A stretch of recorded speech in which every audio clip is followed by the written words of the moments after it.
ഇന്നത്തെ റെസിപ്പി വളരെ സിമ്പിളായിട്ട് തന്നെ അടിപൊളി ടേസ്റ്റിൽ വീട്ടിൽ ബാക്കി വന്നിട്ടുള്ള ബ്രെഡ് ക്രംസ് ഒക്കെ ഇരിപ്പുണ്ടെങ്കിൽ വളരെ എളുപ്പത്തിലും കൂടുതൽ മെനക്കെടൊന്നുമില്ലാതെ തന്നെ അടിപൊളി രുചിയിൽ ഉണ്ടാക്കിയെടുക്കാൻ പറ്റിയിട്ടുള്ളൊരു സിമ്പിൾ പലഹാരത്തിൻ്റെയാണ് കേട്ടോ. പിന്നെ നമ്മൾ ബ്രെഡ് ക്രംസ് വെച്ചിട്ട് ഏതൊരു പലഹാരം ഉണ്ടാക്കിയെടുത്താലും അല്പം ബ്രെഡ് ക്രംസ് ഒക്കെ ബാക്കിയാവാറുണ്ട്.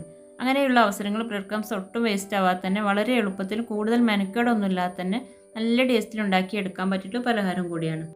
ഞാനിപ്പോൾ ഇവിടെ എൻ്റെ കയ്യിൽ ബാക്കി വന്നിട്ടുണ്ടായിരുന്ന ബ്രെഡ് ക്രംസ് ഒരു കപ്പിലേക്ക് ഇട്ട് അളന്നെടുത്ത് നോക്കുമ്പോൾ ഒരു കപ്പ് ബ്രെഡ് ക്രംസ് തന്നെ ബാക്കി ഇരിപ്പുണ്ട് കേട്ടോ. പിന്നെ ഇത് ബ്രെഡിൻ്റെ സൈഡ് പാർട്ടും കൂടെ ചേർത്തിട്ട് തയ്യാറാക്കിയിട്ടുള്ള ബ്രെഡ് ക്രംസുമാണ്. അപ്പോൾ ഇതിവിടെ മാറ്റി വെച്ചിട്ട് നമുക്കൊരു മിക്സിംഗ് ബൗളിലേക്ക് 1 കപ്പ് പാലും പിന്നെ ഇതിലേക്ക് നല്ലൊരു ഫ്ലേവറിന് വേണ്ടിയിട്ട് 1 ടീസ്പൂൺ ഏലക്കാപ്പൊടിയും, പിന്നെ ഏലക്കാപ്പൊടി കയ്യിലില്ലാന്നുണ്ടെങ്കിൽ നമുക്ക് വാനില എസൻസ് അല്ലെങ്കിൽ 2-3 ഏലക്കായ ഒന്ന് ചതച്ചെടുത്തിട്ട് ചേർത്ത് കൊടുത്താലും മതിയാവും. പിന്നെ ഇതിലേക്ക് മധുരത്തിനും വേണ്ടിയിട്ട് 1 ടേബിൾ സ്പൂൺ പഞ്ചസാരയാണ് ചേർത്ത് കൊടുക്കുന്നത്. അപ്പോൾ നമുക്ക് ഈ ഒരു പലഹാരത്തിലേക്ക് കൂടുതൽ മധുരം വേണമെന്നുണ്ടെങ്കിൽ 2-3 ടേബിൾ സ്പൂൺ വരെയൊക്കെ പഞ്ചസാര ചേർത്ത് കൊടുക്കേണ്ടിയും വരും. അപ്പോൾ മധുരം കൂടുതൽ വേണ്ടവരാണെങ്കിൽ ഇതിലേക്ക് 3 ടേബിൾ സ്പൂൺ പഞ്ചസാര ചേർത്ത് കൊടുക്കാം. പിന്നെ ഇതിലേക്ക് ഒരു നുള്ളു ഉപ്പും 2 കോഴിമുട്ടയും കൂടെ പൊട്ടിച്ച് വെക്കാം. എന്നിട്ട് നല്ല പോലെ തന്നെ ഒന്ന് മിക്സ് ആക്കിയിട്ടെടുക്കാം. നല്ല പോലെ മിക്സ് ആയിട്ട് വരണം കേട്ടോ. നല്ലപോലെ മിക്സ് ആക്കി എടുത്തതിന് ശേഷം നമുക്കിതിലേക്ക് നമ്മൾ മാറ്റി വെച്ചിട്ടുള്ള ബ്രെഡ് ക്രംസ് കുറച്ചായി ചേർത്തിട്ട് ഒന്ന് മിക്സ് ആക്കിയിട്ട് എടുക്കാം. മുഴുവനായിട്ട് ചേർത്ത് കൊടുക്കരുത്, 2-3 തവണയായിട്ട് ചേർത്ത് കൊടുത്ത് നല്ലപോലെ മിക്സ് ചെയ്തിട്ട് എടുത്താൽ മതി.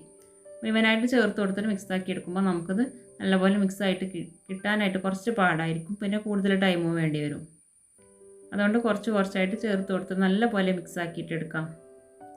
അപ്പോൾ അത് നമ്മുടെ ഈ ബാറ്ററൊക്കെ ഇവിടെ റെഡിയാക്കി എടുത്തു. വളരെ പെട്ടെന്ന് തന്നെ റെഡിയാക്കി എടുത്തിട്ടുള്ളൊരു ബാറ്ററാണ്. അതുകൊണ്ട് ഇനി നമുക്ക് ഇത് കുക്ക് ചെയ്തെടുക്കാനായിട്ടുള്ള പാൻ അടുപ്പിലേക്ക് വെക്കാം. ഞാനിപ്പോൾ ഒരു സോസ് പാനിലാണ് ഇത് റെഡിയാക്കി എടുക്കുന്നത്.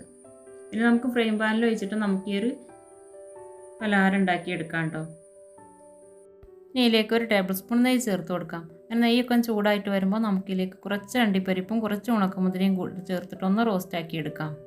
അപ്പോൾ ഈ ഒരു സ്റ്റെപ്പ് നമ്മൾ ചെയ്തെടുത്തോളം എന്നൊരു നിർബന്ധമില്ല കേട്ടോ. അങ്ങനെ നെയ്യൊന്ന് ചൂടായി വന്നതിന് ശേഷം അതിലേക്ക് ഒരു 4 അണ്ടിപ്പരിപ്പ് ഒന്ന് ചേർത്ത് കൊടുക്കുന്നുണ്ട്. അപ്പോൾ ഈ അണ്ടിപ്പരിപ്പ് ഒന്ന് മൂത്ത് വരുമ്പോൾ നമുക്കിതിലേക്ക് ഉണക്കമുന്തിരിയും കൂടെ ചേർത്ത് കൊടുക്കാം. ഇനി ഇവ രണ്ടും കൂടെ ഒന്ന് റോസ്റ്റായിട്ട് വന്ന് നമുക്കിത് നെയ്യിൽ നിന്നും മാറ്റി വെക്കുകയും ചെയ്യാം. നെയ്യിലേക്ക് നമ്മൾ റെഡിയാക്കി വെച്ചിട്ടുള്ള ഈ ബാറ്റർ ഒഴിച്ച് കൊടുക്കാം. അപ്പോൾ ഒന്ന് ഇളക്കി കൊടുത്തതിന് ശേഷം വേണം നമ്മളിതിലേക്ക് ചേർത്ത് കൊടുക്കാനായിട്ട്. ബാറ്റർ ഒന്ന് ഒരു തൈ വെച്ചിട്ട് ഒന്ന് മിക്സാക്കി എടുക്കുക. എന്നിട്ട് നമുക്ക് ചൂടായ പാനിലേക്ക് ഒഴിച്ച് കൊടുക്കാം. എന്നിട്ട് നമുക്ക് ഇതിൻ്റെ മുകൾ ഭാഗമൊക്കെ ഒന്ന് ലെവലാക്കി എടുക്കാം. എന്നിട്ട് നമ്മൾ മാറ്റി വെച്ചിട്ടുണ്ടായിരുന്ന അണ്ടിപ്പരിപ്പും മുന്തിരിയും ഇതിൻ്റെ മുകളിലേക്കായിട്ടൊന്ന് അങ്ങോട്ട് നിരത്തി വെച്ച് കൊടുക്കുകയും ചെയ്യാം.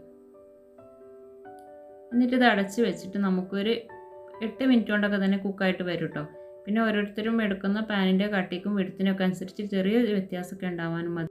എന്നാലും നമുക്കിത് വളരെ പെട്ടെന്ന് തന്നെ കുക്കായിട്ട് കിട്ടുകയും ചെയ്യും. ഉണ്ടാക്കിയെടുക്കാനും നല്ല എളുപ്പമാണ് കേട്ടോ. അപ്പോൾ 8 മിനിറ്റ് കഴിഞ്ഞിട്ടുണ്ട്. നമുക്കിതിൻ്റെ അടുപ്പം തുറന്ന് നോക്കാം. ഇപ്പോൾ അത് മുകൾ ഭാഗമൊക്കെ നല്ലപോലെ സെറ്റായി വന്നിട്ടുണ്ട്. നമുക്കിത് ഒരു പ്ലേറ്റിലേക്ക് മാറ്റാം. പിന്നെ ഞാനിപ്പോൾ ഈ ഒരു പലഹാരത്തിൻ്റെ അടിഭാഗം കരിഞ്ഞു പോവാതിരിക്കാനും വേണ്ടിയിട്ട് സോസ് പാനിൻ്റെ അടിഭാഗത്തായിട്ട് പഴയ ഒരു അലൂമിനിയത്തിൻ്റെ തട്ട് വെച്ച് കൊടുത്തിട്ടുണ്ടായിരുന്നു. അപ്പോൾ നമ്മൾ വീട്ടിൽ ബാക്കി വന്നിട്ടുള്ള ബ്രെഡ് ക്രംസ് വെച്ചിട്ട് തയ്യാറാക്കി എടുത്തിട്ടുള്ള ഈ അടിപൊളി ടേസ്റ്റിലുള്ള പലഹാരം ഇഷ്ടമായിട്ടുണ്ടെങ്കിൽ ഒന്ന് ലൈക്ക് ചെയ്യുക. അതേപോലെ തന്നെ ചാനൽ സബ്സ്ക്രൈബ് ചെയ്യാതെയാണ് വീഡിയോ കാണുന്നതെങ്കിൽ പ്ലീസ് ഒന്ന് സബ്സ്ക്രൈബ് ചെയ്തിട്ട് ചാനലൊന്ന് സപ്പോർട്ട് ചെയ്യുകയും ചെയ്യാം. അപ്പോൾ ഓക്കെ, ഇൻഷാ അല്ലാഹ് നമുക്ക് അടുത്ത മറ്റൊരു നല്ല റെസിപ്പിയുമായിട്ട് കാണും വരെ ടേക്ക് കെയർ, ബൈ, അസ്സലാമു അലൈക്കും.